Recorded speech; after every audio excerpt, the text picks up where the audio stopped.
여러분 안녕하세요, 블랙입니다. 최근에 쇼킹한 일이 있었죠. 바로 미국이 고용보고서를 조작했다는 것인데요. 오해하지 마세요. 정확히 말씀드리면 조작한 것은 아니고요. 그동안 잘못 발표한 것을 바로 잡았다고 말씀드릴 수가 있습니다. 이번 영상에서는 도대체 왜 이렇게 미국이 잘못된 고용을 발표하고 있었는지, 그리고 잭슨홀 미팅에서 파월이 무슨 이야기를 했는지 이것을 연결시켜서 알아보는 시간을 갖겠습니다. 매우 중요한 내용이니 끝까지 집중 부탁드리겠습니다. 미국의 고용통계청은 비농업 부문 고용자 수 수정치를 매년 이맘때쯤 발표를 합니다. 이번에 발표된 수정치는 23년 4월부터 24년 3월까지 발표된 비농업 부문 고용자 수의 수정치가 나왔는데요. 충격적이게도 기존에 발표된 수치보다 82만 명이 줄어든 수치가 나와버렸습니다. 그리고 이것은 매년 변화된 고용의 수치가 정리된 자료인데요. 이번 수치는 2008년 서프라임 경제 위기가 터진 이후 가장 크게 하향 조정된 수치라고 합니다. 1년 동안 82만 명이 줄었다는 것은 매월 기준으로 6만 8천 명씩 기존 발표보다 고용자 수가 더 줄었다는 것입니다. 지난 1년 동안 비농업 부문 고용자 수의 증가는 290만 명이었는데 이번 수정치를 적용하면 208만 명의 고용 증가만 이루어진 것입니다. 특히 전문직인 화이트 칼라의 일자리에서 36만 명이나 줄어들면서 양질의 일자리가 그동안 과도하게 계산되어 있었다가 이번에 제대로 하향 조정되었다는 생각이 듭니다. 하지만 재밌는 현상이 하나 또 있죠. 이렇게 일자리가 금융위기 이후 가장 크게 하향 조정된 사실이 들통났다면 엄청난 악재이지 않을까요? 경기 침체를 불러올 만한 대단한 사건이란 생각이 들지 않나요? 하지만 이날 미국 증시는 일제히 상승하는 모습이 나왔습니다. 다우지수, 나스닥지수 모두 소폭 상승 마감했습니다. 일자리 감소라는 것은 시장에서 큰 악재로 인식하지 않나 봅니다. 일단은 이것은 이번에 발표된 고용 수치가 아니라 23년 4월부터 24년 3월까지의 수치가 조정된 것입니다.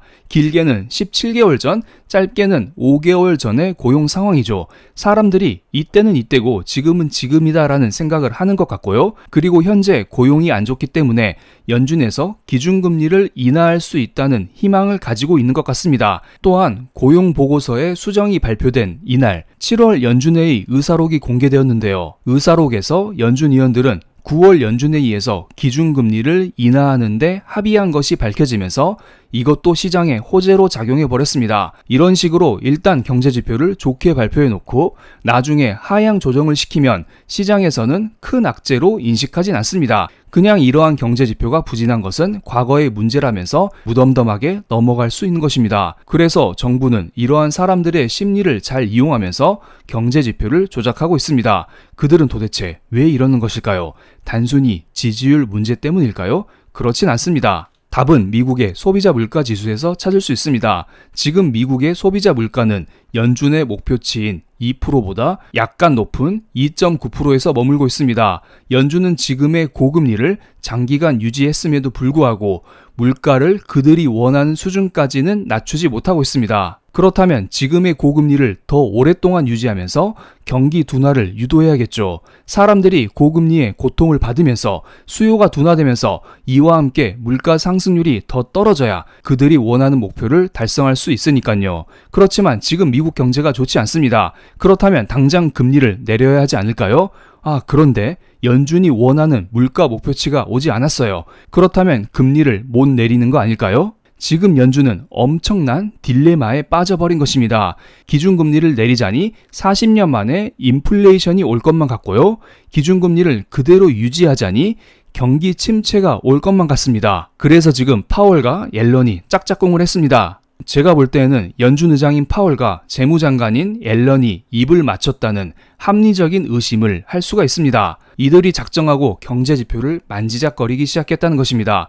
지금 당장 기준금리를 낮출 수 없으니까 일단 최대한 경제지표를 좋게 발표해 물가가 떨어질 때까지 최대한 시간을 벌어달라는 주문을 한 것입니다. 그래서 미국의 비농업 부문 고용자 수도 과도하게 높게 발표가 되었던 것입니다. 그래야 연준은 고금리를 오랫동안 유지할 수 있기 때문이죠. 너네들 잘 봐라. 지금 우리 고용 튼튼해. 그런데 금리 인하를 왜 해야 하냐? 고금리를 오래 유지해 볼게. 이러한 말을 우리에게 꾸준히 주입해온 것입니다. 그렇지만 이번에 제조업 지수가 급속도로 둔화되자 연준에서도 더 이상 금리 인하를 미룰 수 없는 상황에 이른 것입니다.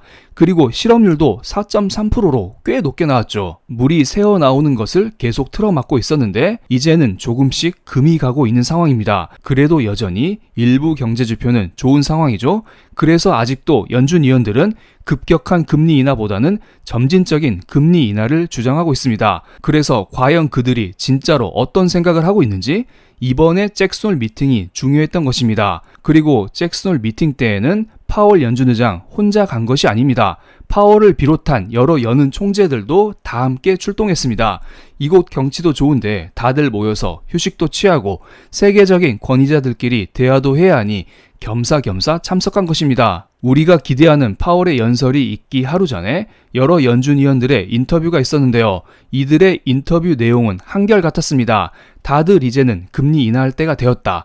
9월 회의에서 금리 인하를 시작해야 한다. 이런 말을 했었습니다. 패트릭 아커 필라델피아 연은 총재도 금리 인하 이야기를 했고요. 콜린스 총재 역시 금리 인하 이야기를 꺼냈습니다. 그렇지만 어떤 분은 금리 인하를 하긴 할 텐데 9월 연준회의 전까지 들어오는 데이터를 보고 특히 고용 지표를 보고 금리 인하 여부를 결정해야 한다라는 다소 매파적인 발언을 하기도 했었습니다. 그래서 이번 파월의 연설에서 파월이 금리 인하 이야기를 하긴 할 텐데 과연 25bp를 인하하냐 50bp를 인하하냐 어떤 말을 해줄지가 관건이었습니다. 이번 잭슨 홀 미팅 때 파월은 이렇게 앞에 나와서 연설을 했습니다.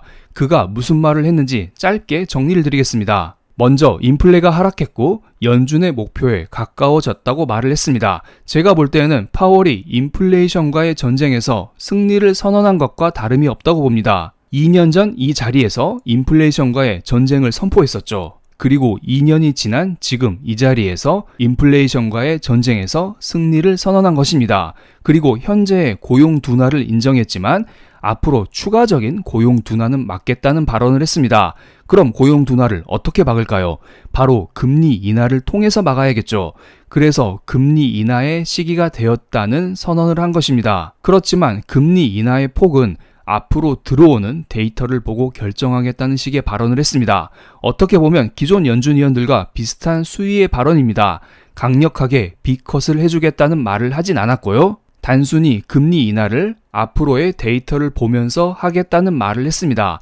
그렇지만 인플레이션과의 전쟁에서 승리를 선언했다는 점과 고용 둔화를 막겠다는 그의 의지가 증시의 호재로 작용하지 않았나 이런 생각이 들기도 합니다. 파월과 옐런이 지금까지 경제지표 조작을 통해서 고금리를 꾸준히 오랫동안 유지해 왔었는데요. 이제는 여기저기에서 물이 새어나오자 립 서비스만으로는 막을 수 없는 지경에 이른 것입니다. 그렇기 때문에 실질적인 금리 인하라는 액션을 취하겠다는 말을 했다고 봅니다. 그리고 금리 인하라는 것은 한 번 인하하기 시작하면 계속 인하할 수밖에 없습니다. 제가 볼 때 지금 인플레를 완벽하게 잡은 것은 아닌데요. 이런 식으로 울며 겨자 먹기로 금리 인하를 시작했다가는 이제 다시 물가가 올라올 가능성을 열어두면서 투자할 필요가 있지 않을까요? 물론 이게 증시 폭락으로 당장 이어진다 이런 것은 아닐 거라 봅니다. 지금 현재 시장에서는 금리 인하를 호재로 받아들이고 있죠. 그렇기 때문에 어느 정도 증시 상승이 있을 수 있겠지만은 물가 상승률 역시 같이 올라올 수 있기 때문에 물가 상승을 해지할 수 있는 투자 역시 같이 진행될 필요가 있어 보입니다. 그리고 이것은 미국의 국채 금리의 낙폭인데요. 파월의 연설 직후 10년물 국채 금리는 검은색으로 표기된 소폭 하락 마감했습니다. 그렇지만 2년물 국채 금리는 빨간색으로 표기된 것처럼 큰 폭의 하락을 보여줬죠. 일반적으로 10년물 국채 금리는 경기와 연동이 되어 있고요. 2년물 국채 금리는 기준금리와 연동이 되어 있습니다. 파월이 간밤에 금리 인하를 강력하게 시사했기 때문에 2년물 국채 금리가 이렇게 떨어졌다고 보고요. 그렇지만 시장에서는 파월의 금리 인하로 인해서 어느 정도 경기 회복을 시켜줄 수 있다? 경기 둔화를 막을 수 있다. 이러한 기대감을 가지고 있기 때문에 10년물 국채금리가 생각보다는 덜 떨어진 것으로 봅니다. 만약에 간밤에 10년물 국채금리가 2년물 국채금리와 비슷한 수준으로 떨어졌었다면 증시에 큰 악재로 작용했을 수도 있겠습니다. 이러한 것을 반영했는지 선물 시장에서는 9월 달에 금리 인하를 하고 11월 달에는 50bp B컷을 하고 12월 달에는 추가적으로 한 번 더 인하하는 연내 100bp 금리 인하에 베팅을 하고 있습니다. 그럼 오늘 영상 여기서 마치겠습니다. 제 영상이 마음에 드셨다면 구독, 좋아요, 알림 설정까지 부탁드릴게요. 감사합니다.